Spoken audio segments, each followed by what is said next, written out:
안녕하세요. 카이스트 건설 및 환경공학과 한정인 교수입니다.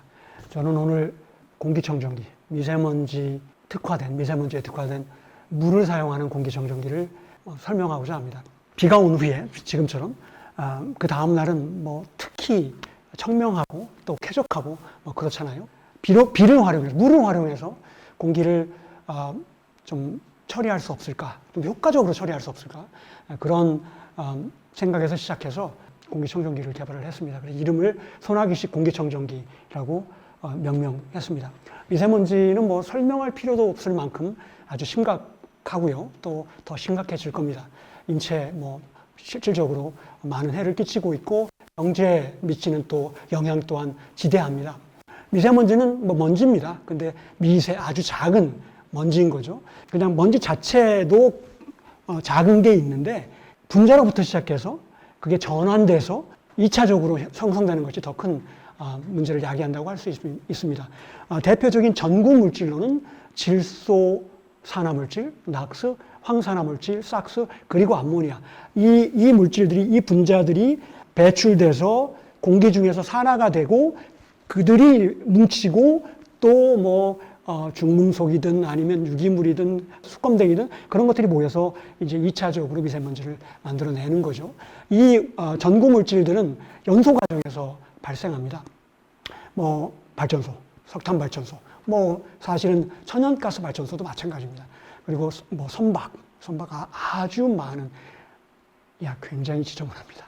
거기에서 아주 다량의 싹스와 낙스가 발생을 하고 있고요. 그리고 또 자동차, 이런 것들이 다 소스가 되고 있습니다. 그 미세먼지는 편의상 이제 크기로 분류를 하는데요. PM10, PM2.5, 아주 친숙한 10마이크로 이하를 PM10, 2.5 마이크로 이하를 PM2.5라고 얘기를 합니다. 참고로 좀 비교를 위해서 생물학 쪽에서 그 물질들을 가지고 왔는데요. PM2.5, 가장 심각한 문제를 야기한다고 하는 초미세먼지, 그 박테리아, 세균 사이즈라고 할 수 있습니다. 그리고 코로나 바이러스는 이제 초미세먼지에 속하죠. 대략 100 나노미터 정도 되니까요. 이 미세먼지를 정화하는 공기청정기 기술, 가장 대표적, 지금 시장을 점령하고 있는 기술이 바로 필터 기반입니다. 구체적으로 헤파 필터. 이게 0.5에서 2 나노미터 사이에 이런 파이버들이 형성되는 그 헤파 필터인데 거기도 약간 정전역도 있고요. 이제 이 미세먼지 PM2.5까지도 99.9% 좀 더 고성능 99.99%까지 잡는 거죠. 이건 이제 미세먼지를 잡는 거고요. 또 이제 가정용 그 공기청정기를 뜯어보면 거기에 좀 커다란 먼지를 막는 커다란 먼지를 제거하는 프리필터도 있고요. 또 냄새 등을 잡는 활성탄도 있습니다. 이것들이 이제 하나로 패키지로 들어가 있죠. 사실 이게 답니다. 이게 다예요. 어떤 회사의 제품을 뜯어보더라도 아무리 고가의 그 공기청정기를 뜯어보더라도 크게 다르지 않습니다. 저 가운데, 지금 그림 화면에 남아있는 저 가운데 하얀색 주름으로 되어 있는 것이 헤파 필터인 거고요. 또 위에는 팬입니다. 기본적으로 바깥에 있는 공기를 빨아들여서, 혹은 이렇게, 어떤 방향으로도 마찬가지죠. 참고로 한국은 이렇게, 미국은 이렇습니다. 다양한 회사에서 다양한 형태의 공기청정기들을 만들고 있고요. 이 시장이 워낙 커지다 보니까 웬만한 전자회사들은 이제 뛰어들고 있습니다. 치명적인 단점은 압력 저하입니다. 이게 물리적으로 이 공기를 막기 때문에 이제 투입하는 에너지만큼의 바람이 만들어지지 못하는 거죠. 혹시 경험이 있으시겠지만 젖은 수건을 말린답시고 선풍기에 올려놓으면 선풍기 바람이 확 줄어들잖아요. 마찬가지입니다. 근데 성능이 좋으면 좋을수록 그만큼 구멍 크기가 작아지니까 또 이제 압력 저하가 더 커지는 거죠. 그 다음에 또 구멍의 크기가 있고 또 아무리 정전력을 활용한다 하더라도 그 한계가 있어서 초미세먼지, 그러니까 코로나 바이러스를 포함하는 그 영역은 사실 잡기가 용이치가 않습니다. 거기다가 코로나 바이러스 잡힌다 하더라도 걔네들이 거기에 축적되고요. 축적되고 거기에 영원히 있는 게 아니라 가끔은 툭 튀어져 나옵니다. 그러면 이제 커지는 거죠. 또 거기다가 이제 물론 이제 공기청정기 전체 문제겠지만 이게 바람 나오는 근처에서 기침을 해버리면 그래서 지금 학교에서는 공기청정기를 틀지 못하게 하고 있잖아요. 또 하나 대표적인 정화 방식이 전기 집진기입니다. 수십 킬로볼트의 고전압을 쐬면 이 미세먼지가 전하를 띠게 되고 전극으로 이동하게 됩니다. 그렇게 제거를 하거든요. 이 방식은 사실 발전소 같은 산업체에서는 굉장히 효과적으로 사용이 되고 있습니다. 뭐 99.99% 얘기를 하거든요. 근데 이걸 이제 가정용 공기청정기로 쓸 때 수십 킬로볼트를 뭐 시도하는 회사들도 있습니다. 그런데 기본적으로 공기 중에서 고전압을 쓰기 때문에 공기 중에 있는 산소가 오존으로 바뀔 수가 있어요. 그래서 이제 이 기술이 가정용에서 성공하는 그 키 기술은 오존이 얼마나 안 나오게 하느냐, 혹은 나온 오존을 얼마나 효과적으로 제거하느냐, 그거에 달려있다고 할 수 있죠. 또 하나 기술은, 전혀 다른 기술은 물을 활용해서 물을 가지고 씻는 겁니다. 그러니까 제가 초반부에 말씀드린 것처럼 소나기 같이 그냥 비를 쫙 뿌려가지고 씻어내는 거죠. 근데 물을 뿌리는 건 아니고, 에어와시라고 하는 청정기가 있는데요. 이건 물을 뿌리는 건 아니고요. 물통에 통이 있고 밑에 물을 담고, 그리고 디스크들, 여러 개의 디스크들이 물을 좀 머금을 수 있는 디스크예요. 이게 돌아가는데, 돌아갈 때 이제 팬으로 바람을 거기다 강제로 밀어 넣습니다. 그러면 이제 디스크 표면에 물이 좀 있는데 그거하고 공기하고 접촉을 하게 되는 거죠. 그러면 이제 발화기는 공기와 물이 좀 접촉을 해서 공기 속에 있는 좀 더러운 것들을 좀 잡아내면 어떻겠나, 이제 그런 거죠.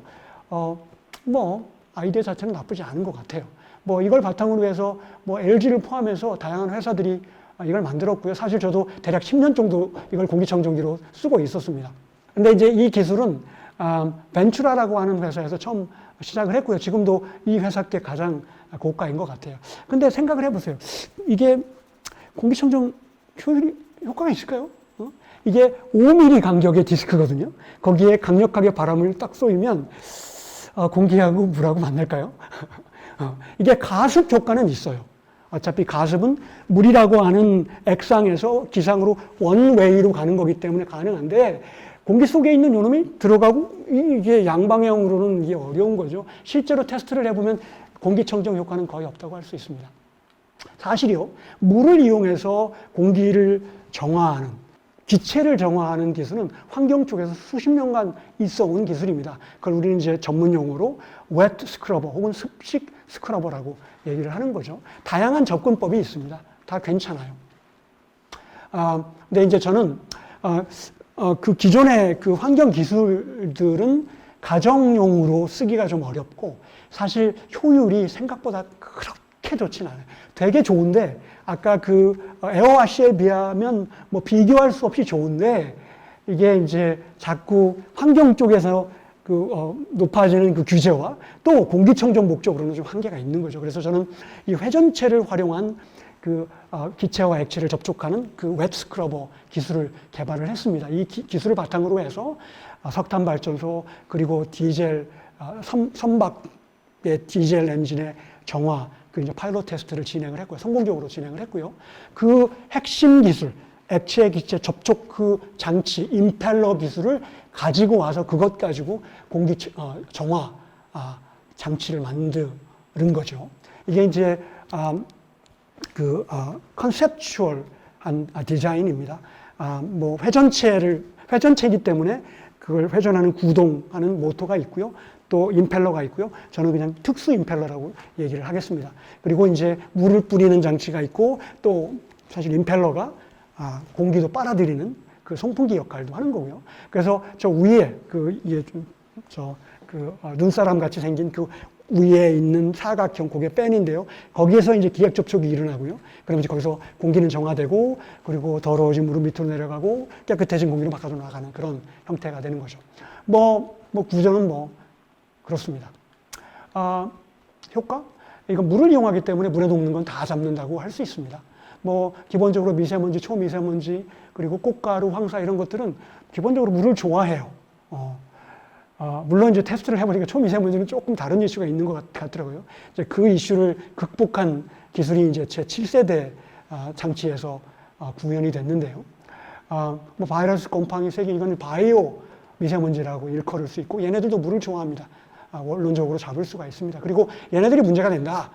다시 바깥으로 나가면 어떡하냐. 그런 이슈들이 있을 수 있으니까 물통에다가 UV 램프를 그냥 상시로 켜놓습니다. 그러면 뭐 몇 초면 코로나 바이러스 다 죽으니까요. 그건 문제가 안 됩니다. 그리고 요리할 때 나는 냄새들. 만약에 요리할 때 공기청정기 틀어놓으면 그 필터 그냥 갈아야 됩니다. 거의 아작이 나면. 고기 구울 때 그러면 그냥 끝장이고요. 이거는 물을 사용하기 때문에 물이 좀 더러워지겠죠? 그냥 바꿔주면 됩니다. 운영 비용, 그러니까 필터를 사용하지 않기 때문에 기본적으로 저렴하다 할 수 있고요. 압력 저하가 적기 때문에 뭐 사용한 에너지 대비 송풍량 확보할 수 있습니다.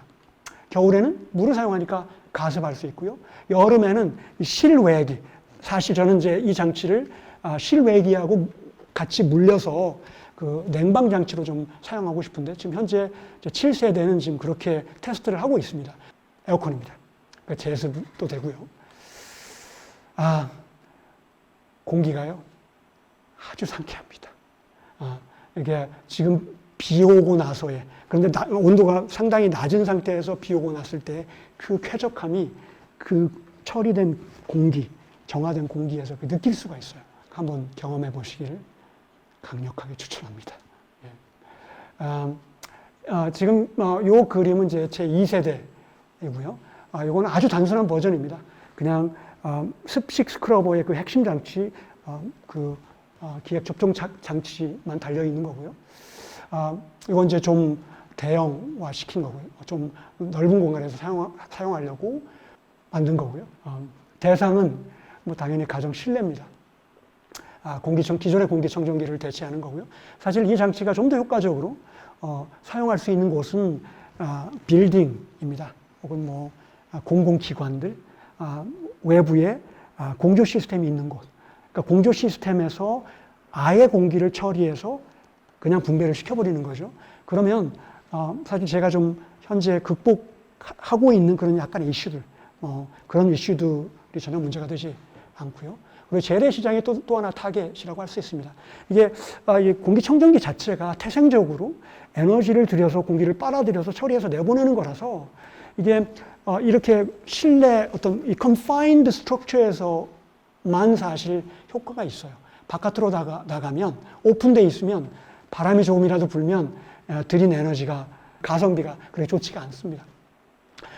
그런데 재래시장은 반쯤은 닫혀 있거든요.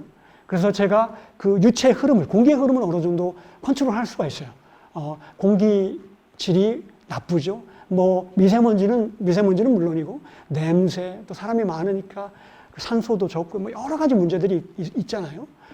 거기에 일정 간격으로 이걸 설치를 하면 아주 쾌적하게 장을 볼 수 있게 할 수가 있습니다.